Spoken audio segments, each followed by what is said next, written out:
Hi, my name is Mia, and I lived the first 14 years of my life trapped in a lie. I never left the house, and by that, I mean never. I grew up believing that I was allergic to the sun, and if I stayed out in it too long, I'd turn to dust. Dumb, I know, but I was just a kid, and I had no reason not to believe what my mom told me. On the rare occasions, I went out into the backyard, and my skin turned all blotchy and puffy. Looking back on it now, it's clear Mom had given me something to bring my skin out in a rash, but at the time, I honestly believed the sun was out to get me. I remember peering behind the curtain and watching the kids play out in the street. They looked like they were having so much fun, and I felt so sad that I couldn't join them. Mom charged into my room, quickly closed the curtain, and then she grabbed my shoulders and shouted at me, "Mia, never do that again. The sun can come in through the curtains and turn you to a crisp. Is that what you want?" I remember sobbing as I shook my head. I never did peer out at the other kids again after that. I could still hear them playing, so I would close my eyes and imagine that I was out there with them, playing chase and learning how to ride a bike. I so wanted that to be my reality. The problem was I didn't have that life. Instead, I was stuck inside with no friends. I'd never even touched the grass before. Mom homeschooled me. She took this really seriously and got really mad when I didn't understand something. One time, I gave the wrong answer to a math equation, so she screamed at me, "You're such an idiot! I've had enough of you!" Then she locked me in my room without dinner. Crazy, huh?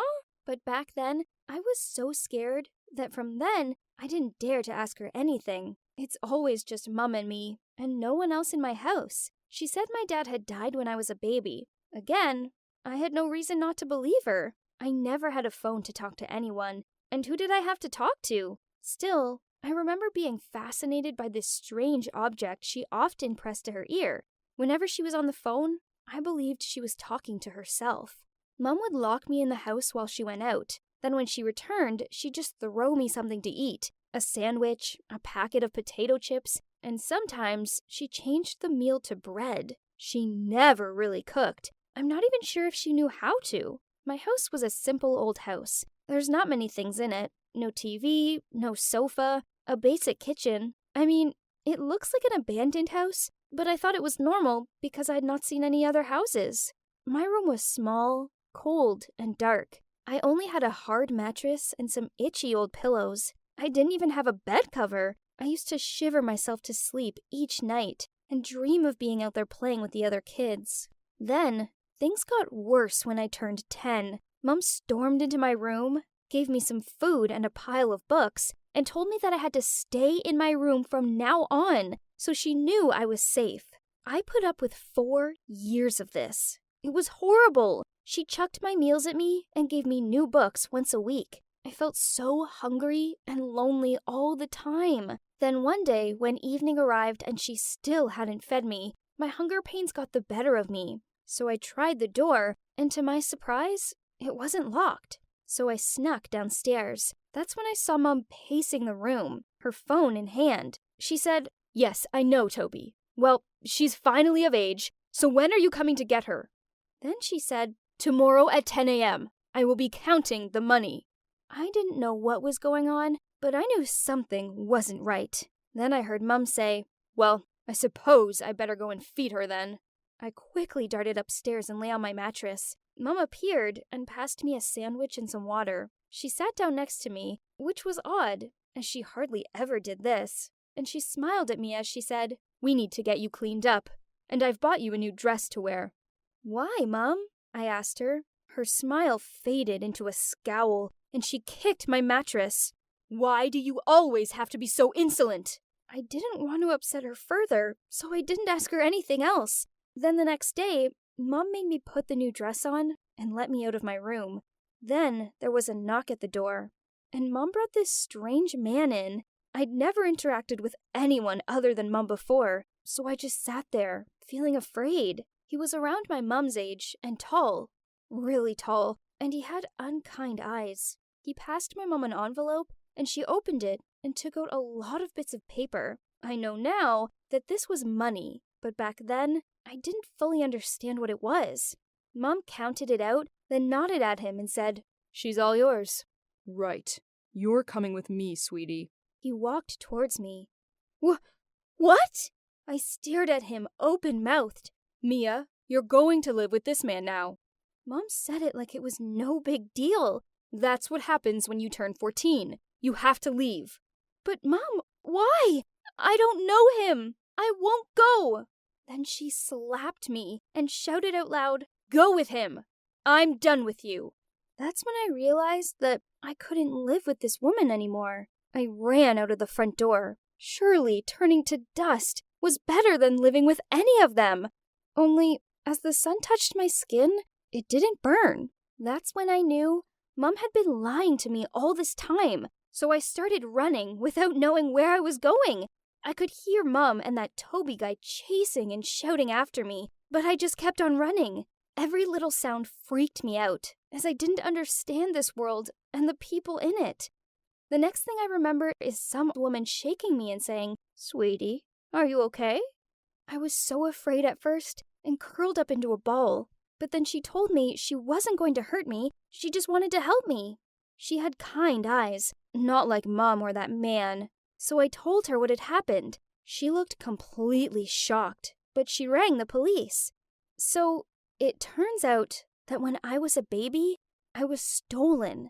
My mom isn't really my mom at all. She was some messed up woman who took me out of my pushchair and made some awful deal with that Toby man that he could buy me off her when I was 14. She didn't know my real parents. She just saw a chance to grab me, and she took it. It's horrible to think that she robbed me of a normal life, but I try not to dwell on this thought too much. I can't change the past. Then eventually, something amazing happened. My real parents were found. It was so emotional seeing them for the first time. They hugged me and we all just cried. They told me how they'd never stopped looking for me. And guess what? I found out I have a little sister called Izzy. I love hanging out with her and watching her play. She's the best. It's been hard. There's so much I've had to learn, such as how to interact with people and even how to eat with a knife and fork. My real parents have been so kind and patient with me. Now, at the age of 19, I have some sort of normal life. I still find many things confusing, and I struggle being around large crowds. I had to get used to sleeping on a bed, and I find computers the most confusing thing ever. But I managed to function in the big, wide world. As for my fake mom and Toby, well, they were both sentenced for their involvement in my kidnap, and are now in jail for a very long time. I have a chance at leading a normal life in the normal world, and even though what happened to me was horrible, I'm not going to let those cruel people ruin my life. I finally have a loving family, and I know that with their care and support, I can get through anything.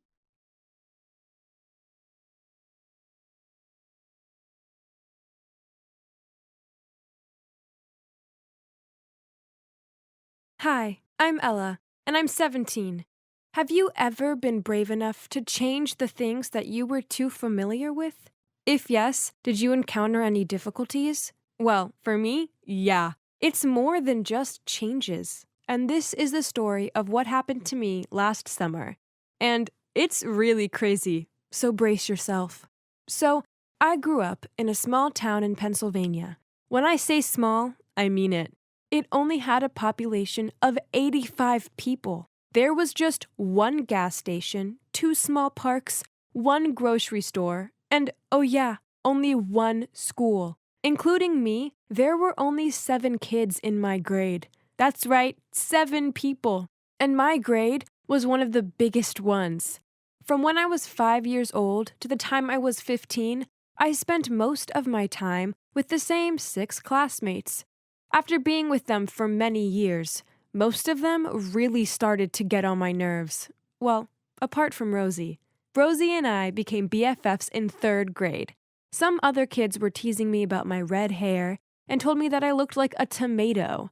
But then Rosie appeared by my side and told them to back off. From then on, we became best friends and were pretty much inseparable. My life was good. I felt safe in my little town where everyone knew each other, In a city, there were way too many people for my liking, and too much pressure to be popular, and I didn't want that. I knew a small-town life was the life for me. But then, when I was 16, everything changed. On one Saturday afternoon, I was at Rosie's house watching a movie when my parents called me and told me to come home at once. I thought this was kind of weird because my parents didn't usually call me to come home until it was late at night. And right now, it was only 4:30 p.m. What did they need me to come home for? I arrived home to find Jake, my brother, crying. I bursted out loud. What happened? What was going on?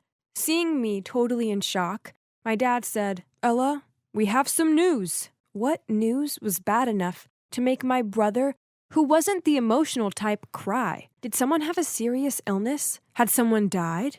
Oh no. Had my beloved dog Sally died? Then he said, Ella, I've been offered a job in New York City. What? I yelled. And he's taking it. This is an amazing opportunity for us all. And moving out of this town will be good for us. It'll be a great adventure, Mom said. New York? The biggest city in the entire country? No, I couldn't move there. I didn't want a new adventure.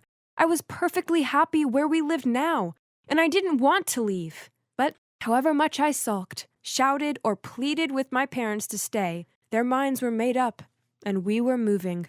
Telling Rosie was horrible. She got so upset, and I felt awful about it. I didn't want to leave her, but what choice did I have? I spent my last day in town with her. We ate pizza, watched our favorite movies, played our favorite video games, and things like that. When it was time for me to leave, I gave her my unicorn plushie to remember me by. Then we cried into each other's arms, and we promised to text each other every single day. So, I left the safety of my little town and moved to the city. Our new house was much smaller than my old one, but at least we could keep Sally. On my first day of school, I was terrified. There were so many people, and I didn't know where I was meant to go or what I was meant to do. Luckily, the kids there were actually really nice. This one girl showed me where my locker was, and some other kids let me sit with them at lunchtime. After only a few weeks of living in New York, I started to find my bearings. I even figured out how to navigate the underground. I made some pretty great friends, but this didn't change the fact that Rosie was still my BFF. I texted her every day, and sometimes we spent hours on the phone with each other. A month of city life passed, and I got talking to this boy in my English class called Alex. He had the most amazing blonde hair, and his eyes, they were blue like the sky and the ocean, and a swimming pool, and yeah, if you couldn't tell, I really liked Alex. Not only was he unbelievably cute, but he was also kind and funny. We bonded over our love of video games and dogs, and soon became pretty close. Then one day, he invited me over to his apartment to hang out. Then over a giant pizza and a movie, he told me he liked me and asked me to be his girlfriend. I instantly said yes! I was so excited and couldn't wait to tell Rosie, but she didn't seem all that thrilled about it. For a few months, everything was perfect for me. School life was great, and I had some awesome friends and an amazing boyfriend. Sadly, though, Rosie and I grew further apart. I barely had time to talk to her hours on the phone every night. It was like our timeline became different. She always called when I was busy, and when I texted her back, she wasn't there. I know that she always cared about me, but my busy life just carried me away. I told myself this was okay as things change. People get different friends. Though not as often as before, Rosie and I still chatted whenever we had a chance. One time I told her that I would be going out with Alex at a fancy restaurant the next day. Anytime I mentioned Alex, she seemed not cool with it. But that time she expressed her excitement and asked me a lot about our date. That made me feel so good. When the day came, I went to meet Alex at the restaurant that he had booked for us. I entered and waited for about 20 minutes for him to show. I began to get impatient and asked a waiter if he'd seen a boy with blonde hair and blue eyes come in at all. The waiter told me he had, but he'd left with a tall girl with long brown hair and brown eyes. What? Who was the girl he left with? And why? I thought of everyone I knew who fit that description. I couldn't think of anyone. except for Rosie. But she lived in Pennsylvania. Why would she be here talking to my boyfriend? I decided to call Alex, but he sounded muffled, and I heard a girl talking in the background. It sounded like they were arguing, and then the call ended. This was so weird. What happened? I had no idea what was going on, so I headed home. On my way, I felt like someone was following me. And then I realized that there was one car driving very slowly after me. When I tried stopping, it also stopped. Oh my God. Was it having anything to do with me? I felt terrified and started to run as quick as I could until I reached my house. I turned back and saw that car parked outside my house. I was shaking as I tried to open the door. And as I did, Sally zoomed past me and ran toward the car. I had only seen her act that way whenever Alex came over. She really liked Alex. Wait, Alex? That was it. Alex was in that car. Was it a prank? I ran over to see what the heck was going on. There, sitting in the driver's seat, was Rosie. And to my complete shock, Alex was tied up in the back seat. "Rosie!" I screamed. "What are you doing here in New York with my boyfriend?" Alex screamed, "Help! She told me you were waiting for me in her car, then she kidnapped me." Rosie quickly turned around and looked me right in the face. "Oh, hi, Ella. What are you doing with my boyfriend?" "He's not a good guy for you, Ella. I need you to break up with him now, or else I will drive away so you can never find him ever." "Are you crazy? We will not break up just because you demand me to do that. Now let him go." I walked around to the passenger door to get Alex, but then the car started moving, fast. I ran after the car, but I was too slow. But Sally ran after it too, and she didn't stop. She almost got hit by cars as she ran through traffic until she was out of sight. I was so scared. I was about to call the cops when I saw a police car zoom past me. How did they know about this already? Who called 911? I looked back and saw my mom standing outside with the phone waving at me nervously. She had seen all the commotion and called the cops. Thanks, Mom. There was nothing I could do now except wait. It was awful. I was so anxious. About an hour later, a cop car pulled up to our house. The cop stepped out and opened the back door, and out came Sally. I ran up to the police car and hugged Sally. She was safe. But what about Alex? The officer told me that they'd chased the car for almost 2 miles until they cornered it on a dead-end street. He said that Rosie was very fierce and tried resisting arrest, but they'd taken her to the station. To my relief, Alex was fine, and they dropped him back home. Phew. I just didn't understand it. Rosie was my best friend. Why would she try to seriously harm my boyfriend? I later found out that Rosie was diagnosed with bipolar disorder. It's a disorder that causes people to go through extreme mood swings and do things that are out of character and crazy. Rosie had a lot going on. As well as me not being around anymore, her dad had moved out. I didn't know this as she hadn't told me. Back then, I wasn't talking all that much to her, but I'd never expected that the separation Rosie felt was too much for her and could lead her to bipolar disorder. I was her only one at that time, so she wanted her to be my only one too. But Alex appeared and made her feel insecure and seriously jealous. It is fortunate there are no serious consequences. I really hope Rosie gets the proper treatment for her disorder. We might not be as close anymore, but in my eyes, she'll always be the girl who was there for me when I was being teased. And I will always regret that I wasn't there to listen to her more when she needed me. I still feel sad about it all, but I'm trying to see the positives. Things with Alex are going great, and I'm happy here. It turns out city life is for me after all. Whether it's in friendship or love, people still need their own space. And sometimes, as sad as it is, people do grow apart. This happens in life. Being overjealous doesn't help mend things. It just pushes the other person further away.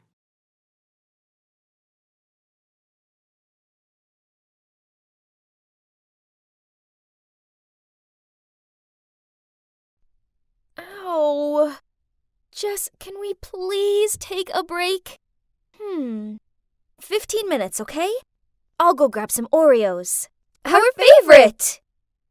Ugh, I hate chemistry. And it doesn't like me either. The only thing I know is that cafe has two chemical elements in it: calcium and iron. My parents are freaking out that I'll fail it. I don't know why. I mean, it's not like I want to be a scientist or anything. Anyway, they asked Jessie to tutor me. Currently, my grade's still lingering around the F mark, but there's no way I'm finding a new tutor. Why, you ask? Well, because Jess and I are the perfect match. We're both addicted to online shopping and love to read about the latest scandals to hit social media. And that quickly turned us into best friends. And this is my ABCDEFGH boyfriend, Bryce, which means attractive, brilliant, cute, darling, elegant, funny, gorgeous, and hot. I love him. So you're probably wondering how I met such an awesome college boy. Well, it's all thanks to Jess, really. As turns out, she's one heck of a wingwoman. So one time during the break, Jess was looking up her college forums when I spotted Bryce in one post. Wow, that's a hottie! You know him, Jess? I pointed at the post. She then replied, "He's so your type, right?" That's Bryce. I heard he's still single. Go for it. I'll get your back. Oh, that sounds interesting. I grinned back. After that, Jessie went into full-on detective mode. After only 10 minutes, she'd found what block he lived on, what he's majoring in, and even the name of his pet dog. And since then, she instructed me on how to text, reply to, and flirt with him. Cool, calm, and collected. It worked a treat, as by the end of the week, he'd asked me out on a date, and now he's my dreamy BF. He might look like the bad boy type, but underneath it all, he's sweet and shy, just like Edward Cullen. Aww. And guess what? We've been together for 2 months, and, we haven't kissed yet. But, so, how's it going with you and that hot college boy of yours? I don't know. It's just recently, I feel like he's being cold with me. Jess, I know he's read my messages, but he still takes ages to reply. And he never texts me goodnight anymore. Not like before. I'm trying. I mean, he seems happy with the pair of Jordan 4s and the new phone I bought him, but I'm not sure if he wants to be with me anymore. Course he does, girl. You're a catch. He's probably just busy with his studies. I'm afraid he's cheating on me. You know, there's this Sally girl in Bryce's class. I often see that chick following him around, acting all friendly and making excuses to ask him to do stuff for her. Ugh! Don't be silly. I bet they're just friends. This girl needed to watch out, as I wasn't going to let her just waltz in and steal my man. I slammed on the table. Seeing how frazzled I was, Jessie made a suggestion. We would take it in turns to follow Bryce wherever he went and find out exactly what he was up to. A few days later, I overheard Bryce on his phone talking about his study group at his house. Annoying Sally would be there too, of course. So, being the bright spark I am, I paid the pizza delivery guy to attach a microphone inside the pizza to spy on him. But, the only thing I heard was Bryce's hungry stomach. Yuck! Another time Jessie texted me. Urgent. Saw Bryce in a jewelry shop buying an expensive necklace. Must be for Sally. Sorry. Fuming, I power walked the 20 blocks to his house. But his mom answered the door and proudly showed off the sparkly necklace Bryce had bought her for her birthday. Oops. Then, on one of my days to follow him, I decided to go in disguise. The problem being, it was 28 degrees, so my choice of Sherlock Holmes outfit and fake beard wasn't the best idea.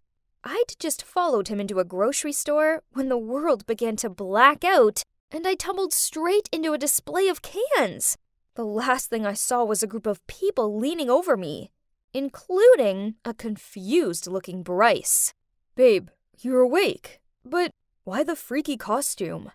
I sighed, then replied, I'm sorry. It's just you've been so distant recently. Don't you like me anymore? He chuckled. Maddie, of course. I'm just busy with my graduation thesis. You know, I'm in my final year. Aha! So we were all good! Yay! So the next day, I bought us a set of those seriously cute couples rings from Tiffany & Co. to mark this. Peace was restored. At least for a short time. Lately, whenever we went out on a date, Bryce didn't pay attention to my words anymore and just had his eyes glued to his phone screen. Oof! He even chuckled and had this suspect twinkle in his eyes. So I tried leaning over him to see what was so funny, but I couldn't see a thing, as his screen brightness was lowered to the minimum. What are you doing? I snatched his phone, but... What? Wrong password. I bought him this and set the password as our anniversary. Why won't you let me look at your phone? What are you hiding? Nothing, Mads. I just like my privacy sometimes, that's all. Now, come on, baby boo. I'll get you a chocolate muffin. There's no way I was turning that down, especially as thinking about it, it's the only thing he'd ever bought for me. But as I nibbled on my muffin and watched him transfixed on his phone, I couldn't shake away the feeling that something was wrong.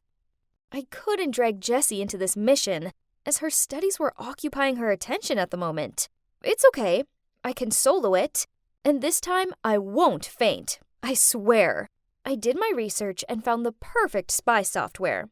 I know, I don't normally condone this sort of behavior, but Bryce was hiding something, and I needed to find out what it was. The software was simple to use. I just had to find a way to install it on Bryce's phone. The app itself could be hidden, leaving me free to read his messages without him ever finding out. Perfect! Mission 1. How to install that software on Bryce's phone in a really short time? This is not an easy task, as Bryce is so obsessed with his phone, he even sleeps with it. On a few occasions, he does move away from it, but it's for a few minutes max, meaning I needed to move fast. It took me a whole day of practicing to beat the 3-minute mark. I tried it over and over on 4 different phones and at different times of the day to make sure it'd work under any circumstance. By the end of it, I couldn't bend my fingers. Ouch! Mission 1 done. Successfully trained even under time pressure. Mission number 2, detect his passcode. I didn't know what his dumb passcode was, only that it certainly wasn't our anniversary. We went to the cafe and, as usual, he was stuck on his phone. So I held up mine, pretended to be playing games, but actually turned on the camera and started recording so I could track the position of his fingers later when typing the passcode. It took hours. Literally. Bryce eventually gave his phone a break to order some snacks. So after that, he had to unlock his phone again. Phew! Finally, after an hour-long video, I've gotten the footage I needed. Okay, Detective Maddie, ready, set, go. I rewatched the video and started analyzing it as soon as I got home. I stared at the screen with my eyes, following Bryce's hand movements. He could be fast, but honey, your girl is already a step ahead. It didn't take long till I figured out the digits. Easy peasy. Mission 3. Action. What better way than a lovely picnic to complete my quest? And as expected, Bryce just sat there, phone in hand, the whole time. Ugh. I wasn't even sure on how I could carry out this task anymore, but I told myself that the time would surely come. After a few hours, he was bored to death, and without even looking at me, he grumbled, "Babe, let's just go home." I immediately shouted out, "No! Not until it's so nice out here. I want to stay a little longer. You just take a nap." Fine. Wake me up when you're ready. I waited patiently for him to fall asleep. He was making these light snore sounds. Ugh, cute. I was so nervous. I bit down on my bottom lip as I gently pulled his phone out of his pocket. Then I turned my back to him and typed in the passcode with my shaky hands. And I was in! Yeah! I was so happy that I almost forgot and screamed. I did it all in record time. But he suddenly turned around. "What you doing, Maddie? Can we go home now?" He yawned. OMG. My heart stopped. Oh, just a few more minutes. I'm editing the cute pics we took. Well, hurry up. Phew, that was a close one. I grabbed my phone to check if it worked, then I turned on the silent mode ASAP, but it still woke him up the second time. As much as I wanted to snoop through his messages, I knew they'd have to wait, so we went home. Ugh! Talk about girl message overload. There were dozens, all of them craftily saved under names such as Monitor and Professor. He'd even used my pickup line on some of them. Are you made of copper and tellurium? Because you're cute. Ew! Then I suddenly spotted a familiar face. Jessie? What? My bestie was secretly dating my BF? My heart sunk. This sucked. It didn't make any sense. If Jessie liked Bryce from the start, then why had she encouraged me to flirt with him? Jeez, the messages between them went way back. Then I saw one that broke my heart all over again. Maddie's family is loaded. Baby, let's pretend to be her BF, and she'll buy you whatever you want. Just don't take it further. So that explained his shyness, why he hardly looked at me, and why after 2 months of dating he hadn't tried to kiss me. Then a recent message from Bryce to Jessie caught my eye. She's so boring. I got us enough money now, so gonna dump her next week. How dare they? Only, unbeknownst to Jessie, Bryce had dozens of girls on the go. Actually, he was meeting this girl called Tiffany at the movies tomorrow night. It was time to get revenge. So pretending to be Bryce, I texted all of the girls, including Jessie, to come to the cinema at 8 p.m. tomorrow. I borrowed my dad's baseball cap, wore my oversized sunglasses, and arrived there early, so I didn't miss the show. I even bought some popcorn and a Coke, as I wanted refreshments to watch this blockbuster. Then, at 8 p.m. sharp, Bryce strolled over, and boom! The girls arrived one by one, figured out what was going on, and started arguing with him and each other. Tiffany threw her popcorn over his head. Hilarious! And another girl called him a jerk and whacked him with her handbag, while the others were shouting and pulling his hair. And me? Well, I lurked in the background and secretly filmed it all. Oh, sweetheart, you're so dead!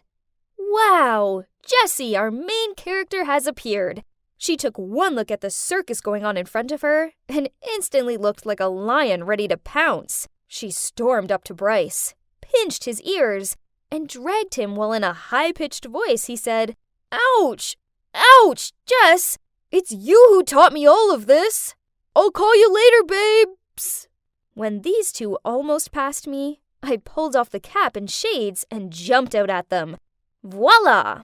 Could someone come and help me pick up their jaws from the floor? Couldn't expect Maddie the mastermind, huh? I didn't stick around for their explanations. Instead, I shimmied off. But I did send her a little souvenir. Jessie is my best friend, so I have to share anything interesting with her, right? Have a good night, my bestie. And my ABCDEFGH boyfriend, you too. But let me add the IJK. I'm just kidding. Yeah, as for me, I've decided to give my heart a break for a while, as this has taught me a priceless lesson. Don't be smitten with handsome boys. Oh, and be wary of sneaky so-called besties.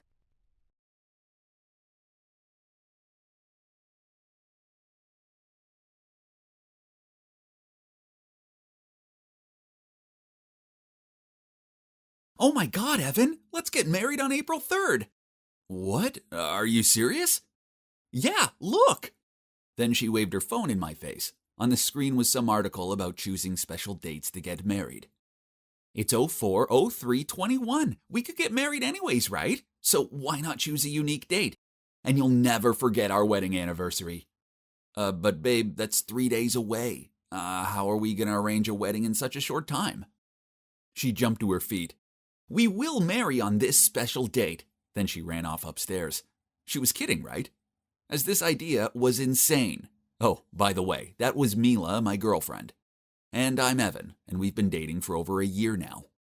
I didn't give any more thought to her mad idea, but then later I saw her making all these calls to wedding locations and everything. And that's when I realized she wasn't kidding. Unsurprisingly, all the local wedding venues were fully booked for that date. So Mila came up with a crazy plan. We would drive to the wedding capital of the world, Vegas. My God, this was lunacy. But Mila wouldn't take no for an answer, so it was settled. We were going to Vegas, baby. There's one problem.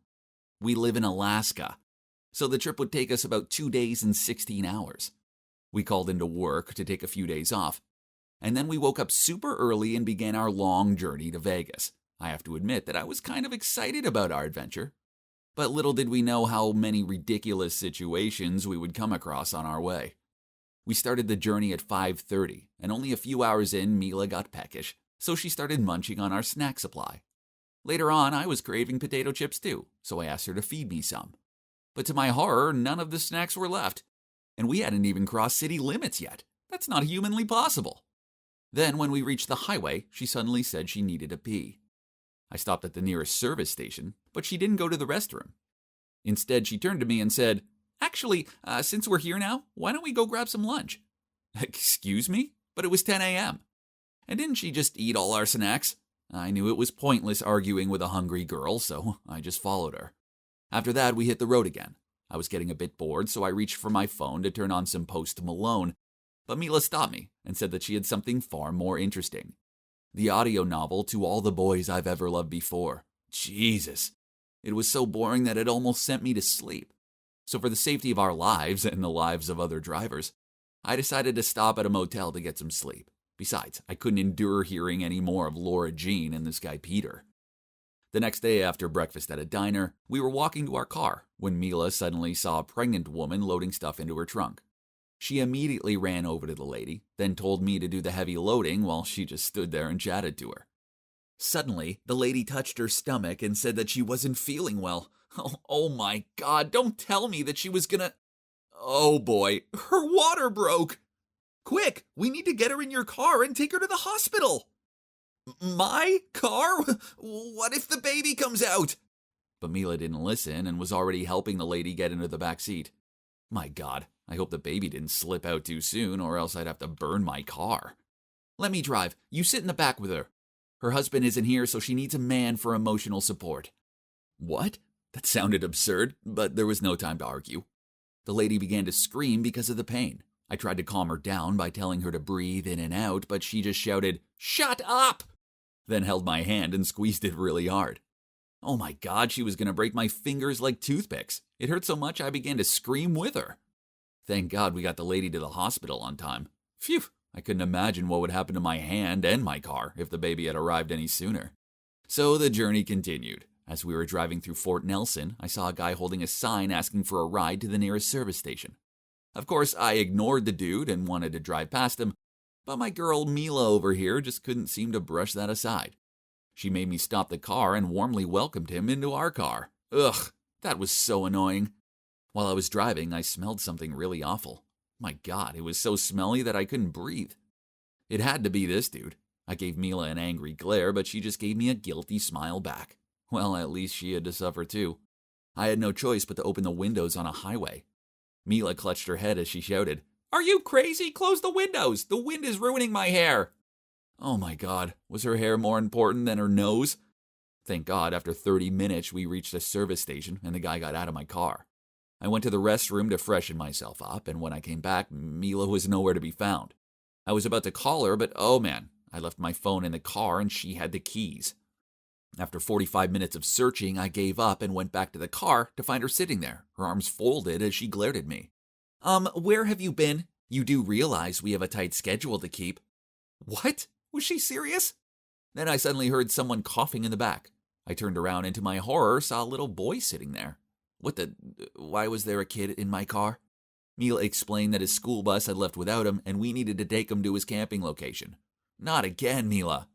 Why does she have to be that sweet little angel who couldn't help but have to help everybody? But my God, now there was not the time to be Charlie's Angels and rescue that little kid. I told her, and she immediately accused me of being heartless, cruel, and everything. Jesus.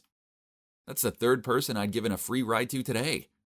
As I was driving to the camping location, the kid suddenly felt nauseous. I shouted at him to hold it as we were on the highway, and it was impossible to stop. But he started to make vomit sounds. Mila freaked out, so she grabbed something and let the kid throw up in there. After I found a place to stop, I turned around and saw that Mila threw all my stuff out and used my precious Nike duffel bag as a vomit bag. That's it. I'd had enough. So I shouted at the kid, "Get out of my car!" He got so scared that he ran out and started crying really loudly. That wasn't cool. He's just a scared little kid. How would you like it if your school bus left you behind? Okay, maybe I was a bit harsh on the kid. You can't blame me. It'd been a long couple of days, and that was my favorite bag, but still, I went outside to comfort the kid. Hey, please don't cry. I'm really sorry for earlier. I didn't mean to shout at you. I'm just really tired from all that driving. The kid stopped crying, but still looked very scared of me. So I said, hey, if you give me a smile, I promise to buy you some candy later. He immediately smiled and hugged me. Oh great, I was sure Mila didn't wipe his mouth clean after all that throwing up, as I got some vomit stains on my shirt. But hey, the hug kind of felt nice. We dropped the kid off and his teachers were very grateful. But because of everything we'd been through today, there was no way we could rest in a motel and make it on time to Vegas. So the only option was to drive through the night, so Mila took the wheel so I could catch some Z's. A honking sound startled me and I sat up and saw that we were going at a snail's pace. Mila, what's wrong? You're driving slower than my granny. I think we're lost. What? Why didn't she wake me up? Then, oh no, we suddenly heard a cop siren. And guess why we were pulled over? Yup, for driving too slowly in a 60-mile-an-hour zone. My God, I was freaking out. But Mila turned to me and said, just keep quiet and I'll do the talking. She opened the window and began to speak in a weird way. Hi, officer, did I do something wrong? Can I see your license, please? Oh, yeah, absolutely. Here you go, Officer Good-Looking. It's Goodlin. Oh, sorry, my mistake. Please don't look at my picture. I was having a bad hair day when I took it. Oh, dear God, was she actually flirting with the cop? He looked at her license with a frown on his face. Oh, no, we'd end up being locked up. Well, Miss Forrester, I think you look great in this picture. I'll let you off with a warning this time, but please be more careful. Driving at 20 in a 60-mile-an-hour zone is more dangerous than it sounds. Oh my God, thank you so much. Today must be my lucky day. I'm stopped by not only a very handsome but also kind-hearted officer. If I don't get married tomorrow, I will definitely get your number. My God, I think he gets it. After that, I didn't talk to her the whole night. How could she flirt with another man right in front of me? And now we had less than 16 hours to get to Vegas and get married. So we grabbed a quick breakfast from a diner, then carried on driving. On the plus side, we finally crossed the Canadian border. We were in Montana, baby. Then Mila turned to me and grumbled out, FYI, you forgot to close the window again. Anything could have crawled inside while we were at that diner. Ugh, was she serious? I didn't have the time nor the patience for this, so I just nodded to let it go. We sat in silence, but suddenly I heard squeaking. No way was that Mila. Oh my God, something must be in my car. I pulled over and looked in the back seat to see a skunk jumped out right at me. We both screamed and got out of the car. While I was trying to think of a way to get rid of it, Mila suddenly pointed. Do you realize the car is rolling down that hill? I turned around and the car was really moving. I must have forgotten to pull the handbrake. We chased after it, but luckily it rolled into a muddy patch. I looked inside and phew, at least the skunk had gone. I tried driving away, but the car made an awful sound and only seemed to sink lower into the mud. So I went outside to push the car, and Mila switched to the driver's seat, but then mud splashed everywhere. And when I say everywhere, I mean everywhere. I called out for her to stop, but guess what? She didn't hear me over the music, she just had to play. Unbelievable. While here I was, covered in dirt. But, well, as annoying as the loud music was, the weekend's blinding lights kind of boosted me up somehow, which made me push the car as hard as I could. And yes, it got out of the mud. I was tired, dirty, hungry, and I just wanted to get to Vegas in one piece. Was that too much to ask? I think God heard my prayers, because we made it to Las Vegas, baby. And it was 11:30 p.m. I had about 10 minutes to shower and change, but Mila insisted that we go straight into the chapel. My God, Mila. I looked like I'd been wrestling John Cena in a mud bath. We ran towards the reception, and when I looked at my watch, it was 11:45 p.m. Oh my God, I couldn't believe we made it. The past 3 days felt like 3 freaking months. Hi, it's 040321, and we're here to get married. The reception frowned at us, then said, Sorry, sweetie, but it's the 4th. Then she pointed at the calendar on her desk. Huh? Had we jumped time or something? Then I had a light bulb moment. Nevada is 1 hour ahead of Alaska. My God, we totally forgot about that. It was already April 4th. Mila looked devastated, and I was feeling a bit down about it too. But if I really had been a groom with this muddy look, I never would have dared look at the wedding pictures ever. Moreover, after everything we've been through on this trip, I think it's best we get to know each other a bit more before we get married. I'm already happy with what we're having right now, so no need to rush, right?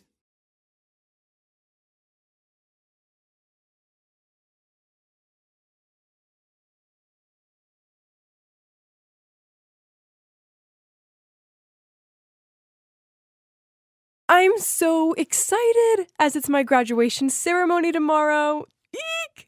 And today I'm on my way to the airport to pick my mom up. I can't wait to see her, but, well, it's complicated. I grew up in Philly, but I've been studying here in Toronto for the last 3 years. I'm so grateful to God for letting me be a girl because, girls' lives are way more colorful than boys' lives are. Clothes, makeup, shoes, you name it. For girls, it's just so much more fun. I understand I'm probably confusing you. Well, up until the age of 18, I lived life as a boy. Kai. Actually, Kai's my legal name. I grew up with toy trucks, dinosaur wallpaper, and a rocket-shaped playhouse. Then, at 2 years old, Mom moved into a villa out in the countryside. It was just us and our old maid Rita. Meanwhile, my father and grandparents stayed in the city and ran the family company together. Back then, all I knew was my family was rich and successful, but I didn't think much about it. Hey, I was just a kid. All I cared about was getting to choose what color tumbler I had my juice in. Mom always said we moved away because of her migraines, which worsened in hectic surroundings. Nonsense. She just wanted to keep me away from the family so they wouldn't figure out I was actually a girl. Crazy, huh? So I must have known I was a girl, right? The thing is, when you're little, you pretty much believe everything your mom tells you. So when she said I was a boy, then I had no reason to think otherwise. Still, I was drawn to girly things, like a magpie was to anything shiny. For instance, I tried putting my mom's sparkly hair clips in my short hair, but Mom caught me, took them out, and told me they weren't for boys. Another time, when I was at a play date at this boy's house, I peered into his sister's room and saw all of the Barbies and dolls. Mesmerized, I took one and started playing with it, but then I heard him laughing at me, and he teased me that I was a boy and I shouldn't like gross things like dollies. I didn't like being teased, so after that, I tried to keep my liking for girly stuff to myself. I pretended to like action figures, aliens, and cars, but to be honest, I didn't care much for them at all. But the older I got, the harder it was for my mom to keep up the lie.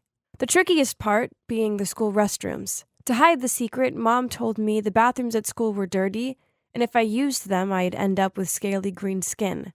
So every day on the break, Rita would come and take me home to go to the toilet. At first, people at school thought this was weird, but then I guess they just put it down to odd things that rich people do. The other boys annoyed me. I didn't want to play football or run around the playground pretending to be a gladiator. Instead, I wanted to hula hoop with the girls and plait the manes of their toy ponies. So I did just that. One time, when I was waiting to get picked up from school, me and my friend were flicking through her girly magazine. Then suddenly, Mom stormed up to me and dragged me out of the girls' zone. Then on the ride home, in a serious voice, she said, "Kai, boys have to play with boys. It's just the way it is." This sucked, as I didn't want to play with the boys, but I didn't want to upset my mom, so I stopped playing with the girls. From then onward, I mostly just sat by myself and read fairy tales about princesses and mermaids, which I disguised in the covers of boys' books. My mom must have realized how I felt, so she didn't want to risk me being around other girls, which is why at 11, she insisted I went to an all-boys school. That sucked, as I had never really gotten along with other boys, if not to say that I hated them. But then, During lunch on my first day at the new school, this boy called Kevin sat down next to me and passed me half of his candy bar. We became best friends after that, and even built a den together in the nearby woods. Hanging out with him were my happiest days, as in those moments I just felt free. Then one day during a biology class, the teacher passed us sheets with diagrams of boys' bodies. My body didn't look like that. Was there something wrong with me? Confused, I decided to confide in Kevin about this. He was also a boy, so he could help me, right? I held up the sheet and whispered to him, my body is different to this. Before Kevin even had a chance to answer, one of the other boys shouted out, "Kai's different from us, let's go check it out." Then, to my horror, some of them lifted me and started carrying me toward the bathroom. I was screaming at the top of my voice. Luckily, the teacher ran out into the hallway after me and demanded the boys put me down at once. My mom rushed to school ASAP to take me home, as she received a call from my teacher about the incident. She tried cheering me up with ice cream, but it didn't work. I was so upset and confused. "Mom, why am I different from other boys?" She gave a wounded look, sighed, then in a quiet voice said, "Before I tell you the truth, I need you to understand that I love you, Kai, and everything I do is to protect you." She hugged me close to her, then continued, "I was so desperate for a child, but after years of trying, it felt like it wasn't meant to be. Then I found out that your dad cheated on me with another woman, and she was pregnant with a boy." I stared at Mom with wide eyes, patiently waiting to hear what came next, because so far, nothing made sense. This was hard to bear, but just when I thought my heart would break, well, I fell pregnant with you. You have to understand, your father and grandparents have very old-fashioned mindsets on the company and having a male heir to inherit it. So, even though his mistress ended up having a baby girl, and your father agreed to fund them both only if they moved to Miami, I knew you'd never be respected in your father's eyes, not as a girl. That mistress of his would make sure their daughter came back and got everything over you. I just couldn't let that happen. So I lied to everyone that you were a boy. I know you're probably angry with me, and I don't blame you. But you can't tell your father the truth. You can't tell anyone the truth. Wow. So, I was a girl? Now everything started to fall into place. This explained a lot. But of course I was furious. I'd been forced to live a lie just to please my mom. It took a few days before I began to calm down and be more understanding. I guess things must have been really hard for her too. Also, I was kind of relieved I was actually a girl, as deep down I'd always felt a desire to wear pretty dresses and play with dolls. I told Mom this and said I loved being a girl, so she made a compromise with me. I'd continue living as Kai until I was 18, and then I would go and study abroad, as the girl I'd always dreamed of being. After that, I moved schools to keep up the secret. It sucked that I didn't get a chance to say goodbye to Kevin, but I was relieved to go to a co-ed school again. Mom said I could hang out with the other girls as long as I kept the secret. Then, when I started high school, things became more complicated. Firstly, my voice was naturally soft, so I had to put on this gruff voice, which would leave me with a sore throat by the end of the day. So I just became one of those kids who didn't say much. I had to spend ages each morning wrapping a bandage around my chest to flatten it, and then I hid beneath baggy t-shirts and sweaters. I also had to do this boy walk. Then there was the bathroom. I swear everyone thought I had bladder problems, as I was the kid who always asked to go to the bathroom mid-class to avoid the other boys. At least there's one good thing out of this was that I didn't have to deal with sweaty PE, as Mom had told the principal that I had a health problem, so I could stay out of these risky activities, especially swimming lessons. But the struggles would never stop. I often looked at the girls with their glossy lips and in their cute vest tops with envy. Oh, how I longed to be able to be who I wanted to be. Finally, high school finished, and true to her word, Mom sent me off to a college in Canada. She sorted all of the paperwork out for me. There, I changed my name to Leanna, and I started my new, exciting life as a girl.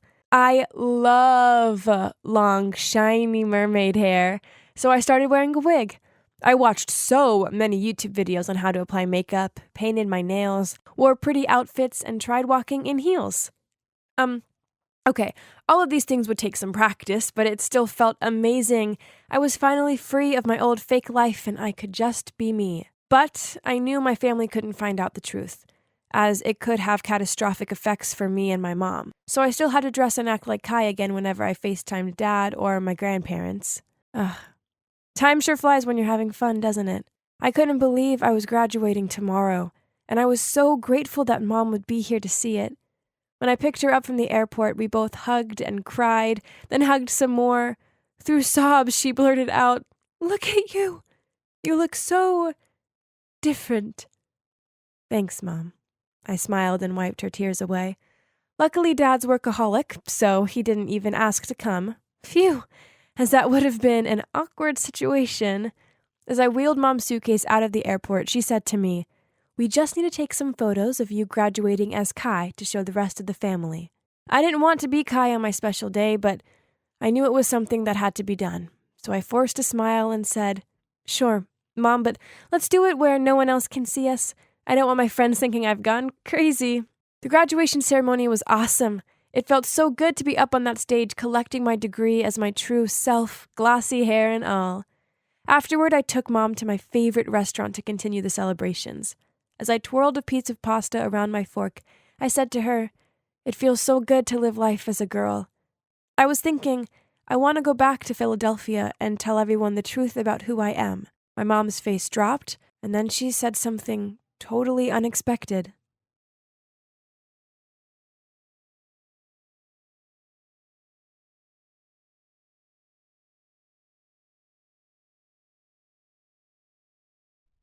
I'd just finished my shift and was walking out of the coffee shop to head home when I suddenly heard a voice say, "Hi, are you Catherine Mill?"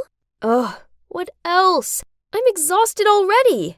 I reluctantly turned around to a view that almost made me leap out of my skin. Standing in front of me was a girl with a face exactly like mine. Who are you?" I stammered. I felt like I was seeing things. She smiled at me and said, "I'm Tracy. Is this wallet yours?" "Oh, wow, you found it!" "I dropped it at the Seattle Mariners baseball game. I never thought I'd see it again." "That's right. We met there." Then Tracy took out a cap and put it on. Hang on, that hat seemed so familiar. And so did that smile. Are you the one I accidentally bumped into at the stadium? That must have been when I dropped my wallet. I was in such a hurry to get to my seat that I'd gone crashing into Tracy. At the time, she was wearing that cap, so all I saw was her smile. But now seeing her standing here, it was like looking in the mirror. I kept staring at her as she said, "Yep, that was me. In fact, I came to find you not just to return your wallet, but because I need a favor. Can we chat for a sec?" Sure. Let's go back inside the cafe." What favor could she possibly want? Well, I was about to find out. "Catherine, I'm just going to say it outright. We have something in common, don't we?" I hesitated to speak up, but I knew exactly what she was talking about. She then continued, "I mean, look at us. You're basically my doppelganger, which brings me to this favor to ask for. Kathy, I was hoping you'd impersonate me. I'll pay you, of course. I'll pay you a lot." Before I could even reply, Tracy handed me an envelope and showed me a photo of some very posh-looking people. "This is my family," she said. Wait, what? Turns out they were royals, or something close to. Her grandfather had been an earl in the UK, and then they'd moved over here to Washington. They're what you'd call an aristocratic family. So, yep, mega wealthy. Must be nice, I thought. However, it was suffocating Tracy, and that all of the duties that came with being from a family of nobility drove her crazy. Plus, one other little problem. She was in love with a guy that her family definitely wouldn't approve of, because he came from a normal family. Her parents had arranged for her to marry the son of one of the country's richest CEOs. And so that's what led us to now. She wanted to hire me to pretend to be her, so that she could be with her lover boy without troubles. I was stunned. "What if someone finds out?" I muttered. and shoved the envelope back into her hands, saying that it was too much money. But Tracy just laughed. "Oh, this is just the initial payment. You'll receive so much more. Please, I'm begging you. Think about it." Then she looked at me with proper sadness in her eyes. I really did feel sorry for her, but I needed some time. And it would be better to get my mom's opinion on this first. Ever since I'd been a little girl, I'd always talked things through with her. She was the only family I had, and the only one I could trust and rely on. Mom would know what to do. When I got home, I found my mom waiting for me at the table. We ate dinner together in silence, as I could barely focus. She knew something was up right away. "Honey, what happened at work?" I hesitated, then handed her the photo of Tracy's family. My mom, as you can guess, was shocked to see how much Tracy looked like me, and so I told her what had gone down earlier. I explained that she offered me a ton of money to impersonate her, but that it felt risky. I'd assumed my mom would be dead set against it, but what she said surprised me. That poor girl. Indeed, how people always say it's not as fun as it looks being too wealthy. But hey, a bit of extra money in your pocket couldn't hurt. I mean, you could use it to pay for your vocal training. And at the same time, you'd help Tracy, so that she can be with her true love. Yeah, becoming a singer had been a lifelong dream of mine. But because of money struggles, I'd had to put that aside. Mom's right. This was my chance. I had to take it. So I called Tracy to seal the deal. She was over the moon about it, and we arranged to meet the next day to start preparing. I thought I'd just have to learn all of her favorite things and maybe borrow some of her clothes so that I didn't get caught out. But no, there was a whole lot more to it than that. For starters, I had to take etiquette classes. Can you even believe? That first day, I had lessons on how to walk properly. They legitimately did put books on my head to improve my posture. And then came the elocution lessons to teach me how to speak more clearly. Seriously, was this Princess Diaries or what? But the best part, though, was her wardrobe. Wow, her outfits were to die for. Now that's what gave me the urge to dive into the royal life now. Everything was going well until we sat down to go through all of her likes and dislikes. Her dislikes were about a mile long. Oh man, Tracy was one fussy girl. I mean, who didn't like pizza? I basically lived off the stuff. Plus, she was vegan, gluten-free, and had a nut allergy. What did she even eat? But despite that, we got through the week. Every morning I had my etiquette classes, which now were easy peasy. I could totally pull it off as a high society girl. And then in the afternoons, I hung with Tracy and learned everything I could about her. By the end of the week, we got all things set and ready for the swap. So Tracy and I went out to celebrate. "Catherine, look at our faces," she said while squinting her eyes.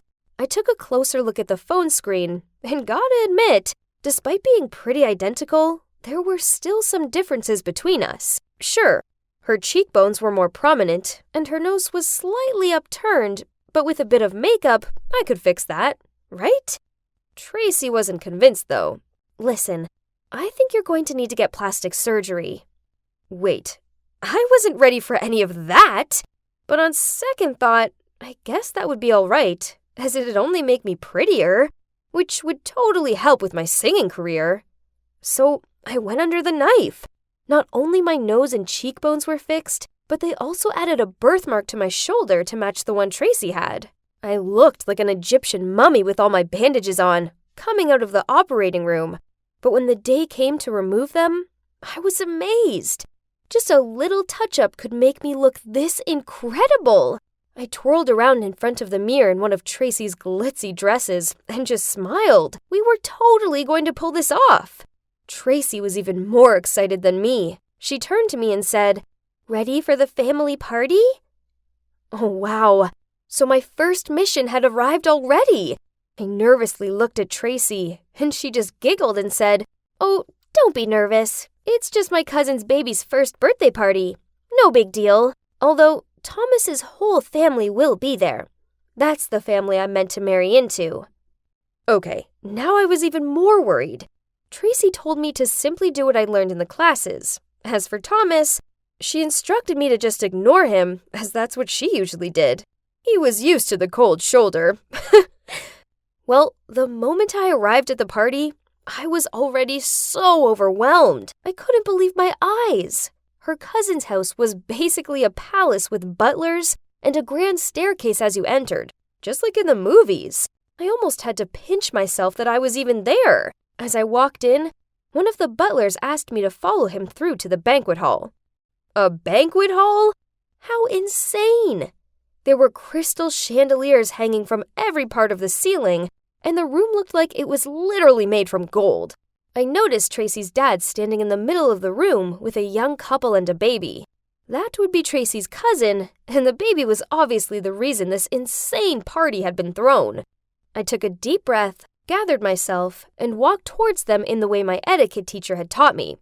I greeted them casually, and it seemed no one sensed anything weird. Not even Tracy's dad. However, I was still afraid someone would realize. So I grabbed a glass of wine and went to stand in the corner just to be safe. While I was fiddling with the glass and trying not to make eye contact with anyone, a guy came up to me and clinked my glass. Oh boy!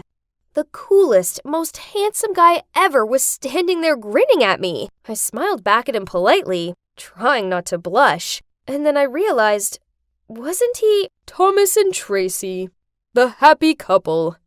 Suddenly, I heard Tracy's dad from a few feet away, speaking towards us. You two look exquisite together. Be good to him now, Tracy, won't you? Yep, it's Thomas, the fiancé that Tracy doesn't like at all. Okay, so I need to act cold towards him, otherwise I'll ruin everything for Tracy. But heck, he was just so good looking. I quickly walked away towards the dessert table and started stuffing my face with some almond cookies, anything to distract myself from Thomas. As I picked up a third one, I heard Thomas scream, and the next moment he was running over to me shouting, Tracy, put it down! There are nuts in those! I dropped the cookie in shock. Right. I was supposed to be allergic to these delicious snacks. Totally forgot that. Gosh, I turned around to see all eyes were on me. This was a disaster. I was like a deer in the headlights. Didn't know what else to do. I pretended to faint. Thomas immediately carried me somewhere while others called the family doctor. I only took a peek when I felt like I was let down on a bed. And wow, even their guest room is gorgeous. Anyway, the doctor did some quick checkup and said I was okay. Well, obviously. Then Thomas rushed over, holding my hand and kept saying, Thank God you're okay, baby. Really? How come Tracy didn't like him? He was so sweet. He was looking at me so lovingly. Wait, at Tracy, actually. Oh boy, this was getting weird. Guess I have started off this mission on the wrong foot. But having that first incident actually helped me become more careful, so I've been getting better and better at playing Tracy. I was like a secret agent that would be summoned by duty at any sec. Sometimes you'd find me as a princess, other times I'd be waiting tables. My life was getting busier, but much more fun in some senses. Then one day, Tracy suddenly appeared at my door, looking all loved up. How strange it was. Usually she only contacted me over the phone. Then she said, Kathy, I have a big mission for you. As she sat down, she put a bulging envelope on the table and said, Kathy, sweetie, I need a big favor this time. So, here's the thing. Me and Arnold are going to Asia for a month, and, I was wondering if you could maybe move into my house and cover for me? I was shocked. A month? That's quite a long time. I mean, surely I'll get caught. Oh, I'm not sure, Tracy. I tried to avoid her eye contact, but she kept begging and looking like she was about to cry. Oh, God. What should I do? Guys, please give me some advice. And stay tuned. I'll be back with part 2 to tell you how things go down. Why do I have uneasy feelings about all this? In part 1 of my story, I met my doppelganger, Tracy, who just so happened to be from a super wealthy, royal blood kind of family. We made a deal where I became her stunt double to stand in for her at boring royal parties, so she could freely be with the love of her life that her family didn't approve of. It's just like a part-time job, which helped me earn some extra money to pursue my dream of being a singer. But then one time, Tracy came over and asked me to move into her mansion and play this princess act for an entire month while she's off to Asia with her boyfriend. That would need some serious thinking. How was I supposed to keep this up 24/7? I could already see myself getting so busted. Sensing my hesitation, Tracy pleaded again. Please, I'll give you whatever you want. This would mean so much for me and Arnold. You can do it, Kathy. We believe in you. She looked at me with those big puppy eyes. Oh no, what to do? At that exact moment, my mother walked out from the kitchen and said, "You've been doing a great job so far, sweetie. I'm sure you'll pull it off this time too. Don't worry, it'll be fine." Well, I couldn't say no now, so I gave Tracy a nod, which made her scream with happiness. Yay! You've made my day! Tomorrow, 3 p.m., I'll be waiting for you. Then she grinned at my mother. Thank you, Mrs. Mill. And so, I moved in the next day. It was just me and Tracy's dad lived in this marvelous mansion. Yeah, as well as their butler and some dozens of housekeepers. You get the picture.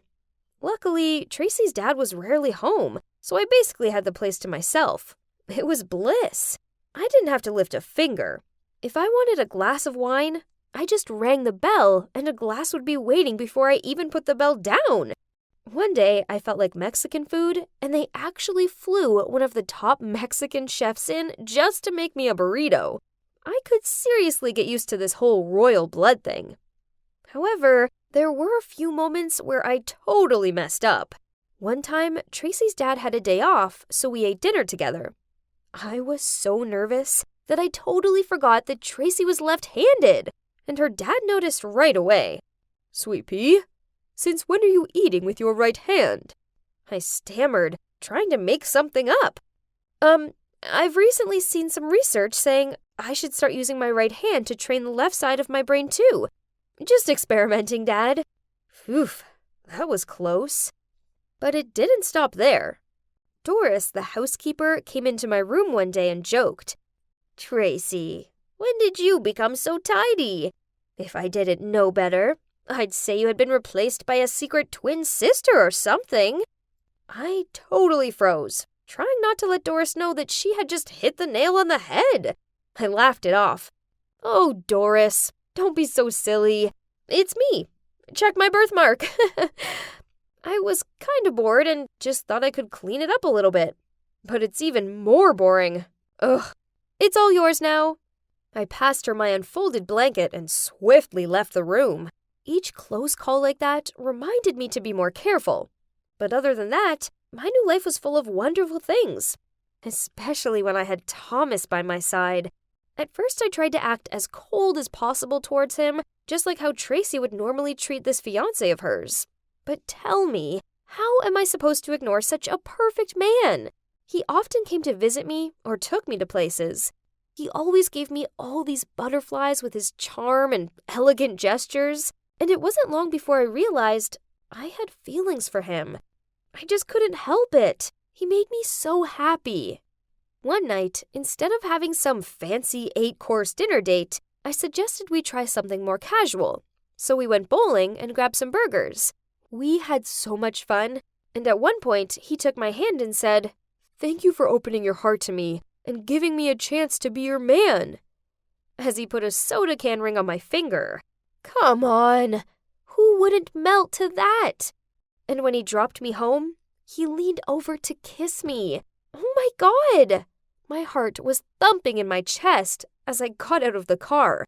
Then he said, "Good night, my darling Tracy." Suddenly, reality came crashing down. I had been delusional. It was Tracy that Thomas loved, not me, not poor old Kathy. But it's too late now. I'd been so carried away with my own feelings that I didn't realize how my behaviors towards Thomas had been taken as a green light. Both families were super stoked that Tracy finally showed some positive signals towards this relationship, and they started planning the wedding right away. The date was set for 2 weeks later. Then the plan was for us to move to Singapore for Thomas's work. I was so shocked at how fast everything was moving. This was a disaster. I called Tracy and told her everything. She also freaked out and told me to stay calm and just wait for her. She'd get back before the wedding day to stop it. Well, the wedding day was fast approaching, and there was still no sign of Tracy. I was really panicking now. And the worst part was that I couldn't get a hold of her. Her phone was off. I didn't know what to do. I cried to my mom over the phone, so she tried to calm me down. Honey, I think if you leave now, you'll mess everything up. If Tracy's family finds out, you'll both be in trouble. Hang on a bit more. I'm sure she'll be back and everything will be okay. But that means I have to go through with the wedding and then move to Singapore with him. I can't do that, Mom. Why not, sweetie? I know you love him, and so far no one has spotted a difference between the two of you. Just keep pretending for now, okay? So that's what I did. I kept pretending. While everyone prepared for the wedding of the year, I paced back and forth waiting for Tracy to get back. One day I was out in the garden trying to ease my mind when someone approached me. He looked so familiar, and I wondered if it was Arnold, Tracy's boyfriend. But what was he doing here? He asked me to follow him so that no one would see us, and then he seemed angry and said, "Tracy, why didn't you tell me you were back? I was so worried when you disappeared like that." Huh? Wasn't Tracy supposed to be with him? Arnold, calm down. I'm not Tracy. I'm Kathy. But Tracy has disappeared? I haven't been able to contact her either, and I've been worried sick. Oh, hey, Kathy. Gosh, you two are identical. Arnold looked disappointed. Anyway, we came back a few days ago, and she wanted to swing by your mum's place to give us some presents. Then I haven't seen her since. That's weird. My mum would have mentioned if she swung by. Yeah, I've asked her, but she hadn't seen Tracy either. Kathy, we need to find her. So I immediately canceled my wedding dress fitting and went with Arnold to my house. Hey, Mum, it's me. I called out, but there was no answer. We searched the house, but couldn't find her anywhere. Then, as we passed my room, I could hear someone inside, and the door was locked. That was so odd. So I rushed to get the spare key to open it, and got the fright of my life. Tracy was sitting on my bed. I almost screamed. What are you doing here? Tracy looked as shocked to see us as we were to see her. I don't know why your mom locked me in here, but don't worry. She didn't hurt me. I'm being fed well and I have Netflix, so it's not all bad. No way. My mom would never do such things. She was the sweetest woman, and this was so out of character. Then I heard footsteps on the stairs. It was my mom. I screamed. Mom, could you please explain? What's going on here? She looked at me and stammered. I just planned to keep her here for a few days, just until you married Thomas and flown to Singapore with him. Are you insane? Do you want me to steal her life? No, sweetie, it's not stealing. It should have been your life. I mean, why didn't he recognize his own daughter? At this, she burst into tears and fell to the floor.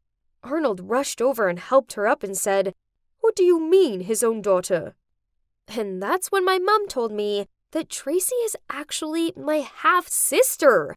What? So Tracy's dad was my dad too? Turns out, when my mom had fallen pregnant with me, Tracy's dad's family hadn't approved because my mom was just a normal person. So they'd paid her to move to another city and stay away from Dad. But what's even worse is that my dad didn't even try and look for us after that. In fact, a few months later, he'd already married Tracy's mom, who came from a rich family. Both Tracy and I stood there completely shocked. No wonder we looked so similar. So, you're my sister? I gasped, staring at Tracy with wide eyes. Really? Dad did that? What a selfish, arrogant man! I'm ashamed to even be related to him. I'm going to give him a piece of my mind. The truth needs to be told. No, Tracy, wait. Don't do that. My mom yelled. Sorry, but I have to. I can't play this game anymore. I have a plan.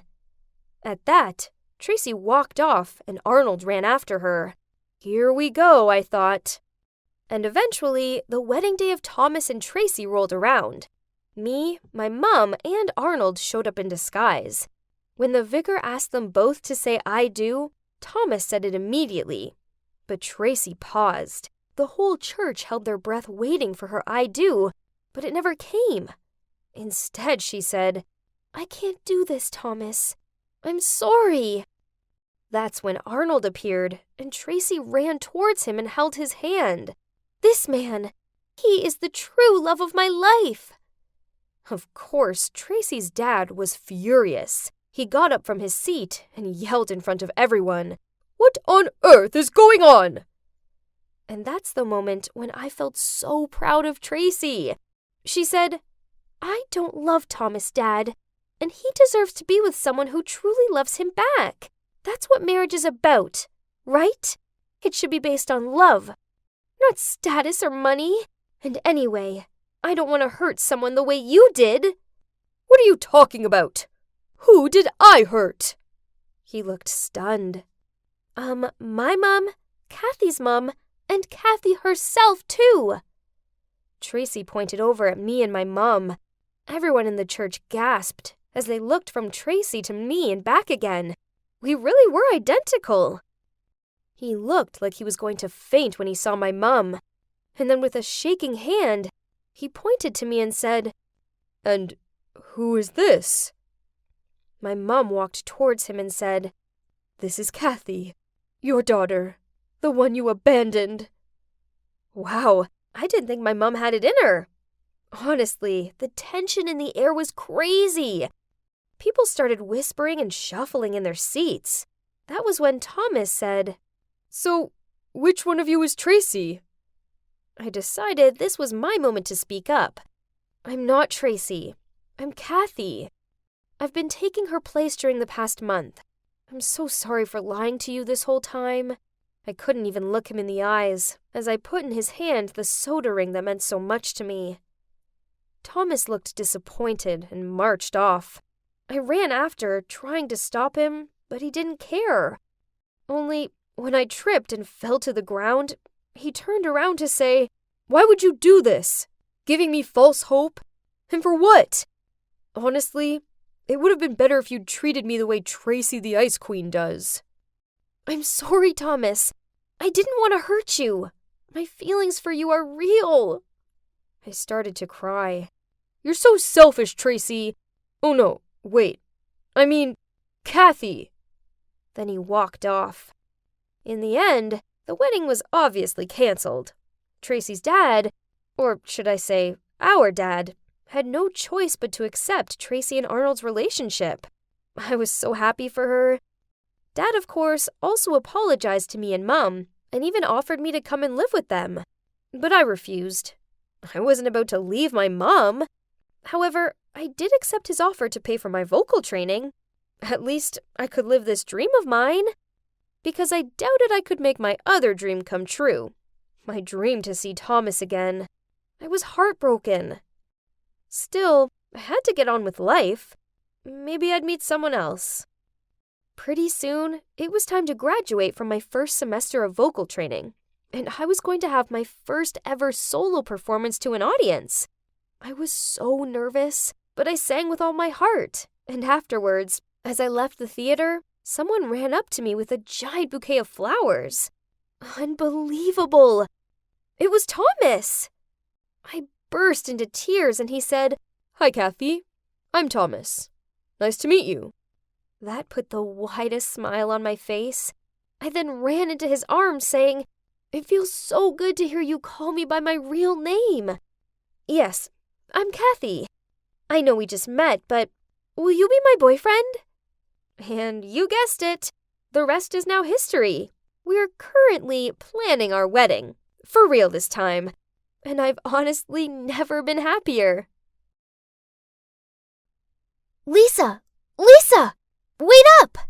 I slowed down, then turned around and smiled at Emily as she hurried to catch up with me. Well, spit it out. What hot tea do you get this time?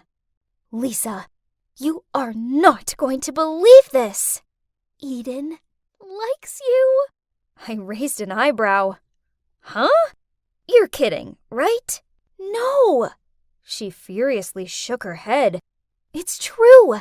Yesterday afternoon, after school, I passed by the basketball court and I overheard the boys talking about it. I think the likelihood is you heard wrong, my friend. As I continued on my way to school, I couldn't stop thinking about Emily's words. As if Eden Woodson, the most popular boy in the entire school, would like me? Impossible! Had we even spoken to each other? Oh yeah, once. In the library, he asked to borrow my pen. Not to mention, his last girlfriend, Sarah, was the captain of the cheerleading squad. So, yep, you can already tell how pretty and popular she was.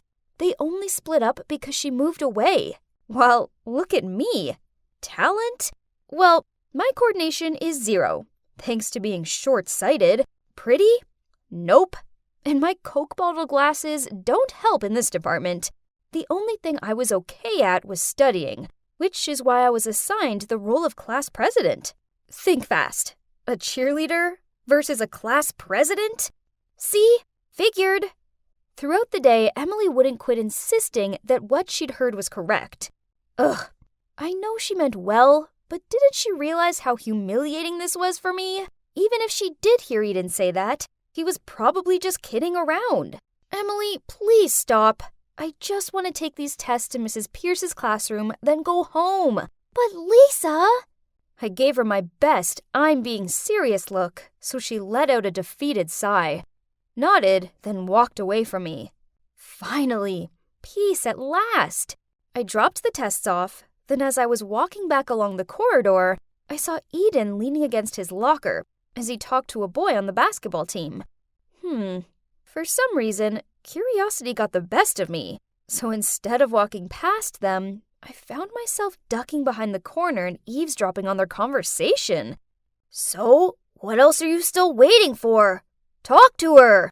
I really want to, but I don't know. As if the most popular boy in school is dumbstruck by some girl. Who are they talking about? Could it be me? No way. Lisa, please wake up and stop being so delusional. Fact. Boys like Eden would never lay an eye on girls like you. The next morning at school, I walked into class to see the boys, including Eden, chatting about last night's NBA score or something. Only Eden wouldn't quit staring at me. Did I have something on my face? My eyes met his, and then he immediately turned away and resumed the conversation with his friends like nothing happened. Huh? What did that mean? Then, during chemistry class, I kept sensing this strange feeling coming from behind. So by instinct, I turned around to check. And surprise, surprise, I saw Eden looking at me. But just like earlier, as soon as our gazes met, he stared down at his book. Okay, so that was weird. While I was thinking about his strange behavior, Emily suddenly nudged my arm. See, I told you he likes you. You should tell him you like him, too, before it's too late. No thanks. But what do you mean by too late? I heard that Sarah, his ex, is coming back. Her parents divorced or something. So what? Come on, Lisa. He likes you. But I don't like him. As soon as I finished talking, I saw the teacher glancing straight at me. Oh no. Busted! He made me stand up in front of everyone and answer a question. But of course, I hadn't been listening. So I just stood there doing this open-mouthed goldfish look, then frantically looked around to find some help with the answer. And when I peered over at Eden, oh great, he was grinning at me. This was so embarrassing. That night, I lay in bed and got lost in thoughts about Eden. Okay, so I know I told Emily I didn't like him. It's just that I still didn't believe that someone like him could have a crush on someone like me. Curious, I spent the whole evening stalking Eden's social media account. Not gonna lie, he was indeed really cute. There were loads of pics of him watching basketball matches with his little bro, pulling goofy faces with his friends, and spending time with his family at the beach. So there were also a few pics of him with his ex, and I noticed that she'd commented on some of his recent stuff. I really wished I was brave enough to start a conversation with him, or to even ask him if he still kept in touch with his ex-girlfriend. But that would be weird, wouldn't it? But then, guess what? To my utter disbelief, the next morning, my homeroom teacher walked in, and following her was... Sarah? Oh no, I should have listened to Emily on this one. So did this mean Eden would get back with her? All day long, Sarah clung onto Eden. So it wasn't long before the rumors started buzzing around school that the dream couple was back together. Not only was this bad enough to deal with, but I also had to put up with Emily's I told you so looks. Whatever. The two of them dating had nothing to do with me, right? They could do what they wanted, and I was just going to carry on with my life. But, geez, this Sarah girl needed to stop spamming everyone's timeline with all these old photos when she and Eden were still in love. Not to mention the cheesy, cringy captions. Okay, I guess my heart ached a little. But anyway, I knew I shouldn't care about them. Only, it soon became pretty obvious that Sarah was bothered by me. Every time she passed me in the corridor, she glanced at me and sneered. Huh? Why the attitude? I barely knew the girl. Then one time, I was heading over to the cafeteria when someone shoved me from behind, causing me to fall face first on the ground. Confused, I quickly fumbled for my glasses. Huh? What was that sound? Then suddenly, I heard Emily scream out, "Lisa, you just stepped on your glasses!" Oh no. Now how was I supposed to live without my glasses? Emily had to guide me back to class, and that day, I could only listen to the lectures because I couldn't see well enough to take notes. By the end of the day, I was fed up and just wanted to go home. I was about to ask Emily to help me walk home, so I didn't end up getting flattened by a bus or something. But before I could ask her, she packed up at lightning speed, said bye, then hurried out of there. Haze, how thoughtful was my dear bestie? Great. Guess I would just have to navigate my way home alone somehow. It took me ages just to get from the classroom to the school gate. Then I almost bumped into someone. But fortunately, there was a hand that pulled me back. "You okay?" came a familiar voice. "Eden? Is that you?" I asked. "Yeah, I'm here, and I'm not having your death on my conscience. So I'm walking you home." He took my hand. Eek! My heart somersaulted. Then he led me to the nearby glasses store so I could buy a new pair. After that, he still insisted on walking me home, though. And on the way, we talked loads, mainly about our families and our love of indie movies. Still, I couldn't help but have Sarah at the back of my mind. I just wanted to ask him about their relationship, but now wasn't the right time. Right? A few days later, during a math test, I felt something hit my back, then fall to the ground. So I picked it up, but before I could see what it was, the teacher quickly walked over, grabbed it, and opened it. Turns out, it was some of the answers to the test. Oh no!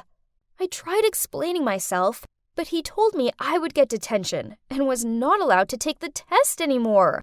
What? I couldn't get an F on my math test. It would ruin both my transcript and my college application record. I cried out to him that this wasn't fair, when suddenly Eden stood up and said, "Sir, it was my sheet, not Lisa's."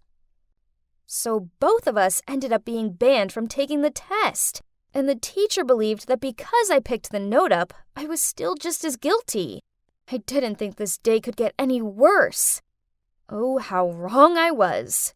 During recess, I was rearranging my books in my locker when Sarah approached me. Hey, how dare you let Eden take the blame for your actions? As class president, you should be totally ashamed of yourself. What are you talking about? Your innocent routine may fool Eden, but you aren't fooling me. You wait and see, as I still have bigger plans coming for you. Bigger? What other plans did you have? Huh? Am I missing something? Stop ruining things between Eden and me, else I won't let it slide next time. What was that about? Why was Sarah blaming me? Jeez, this whole situation was crazy. After school, Eden and I had to stay behind for an extra hour for detention. Luckily, our homeroom teacher knew that neither of us would cheat, as we were both exemplary students. So that punishment was just a warning. Then, on our way out of the classroom, I asked him, I know that paper wasn't yours, so why did you help me? Well, I knew it wasn't yours either. I saw Sarah throw it at you. Sarah? Yeah, she was behind breaking her glasses too. She pushed me? But why? It was me. I'm sorry. She did that because she knows I like you. What? Did I mishear him? Eden just said that he likes me? Lisa, I like you. I have for a long time. Do you want to go out with me sometime? There was an awkward pause as I soaked up his words. He really likes me. Oh, wow. This was bonkers. I gave this huge smile. Then I nodded at him and spluttered out, Yeah, I'd like that. So, after that, we started dating. But this didn't go too well with Sarah. One afternoon, I was walking across the schoolyard when Sarah appeared and shot me this dirty look, which I ignored. Suddenly, she pushed my shoulder, sneered, and then left. I quickly straightened myself up, then shouted after her, Hey, Sarah! I never got a chance to thank you! Sarah immediately turned around and gave me a puzzled look. You know, for getting Eden and me together? Sincerely, thank you, our matchmaker! Then I smiled and left. I'm pretty sure that she was still standing there at me with fiery eyes. But hey, she pranked me first, right? Oh well, karma. Anyway, I just want to let you all know that if you like someone, then don't put yourself down.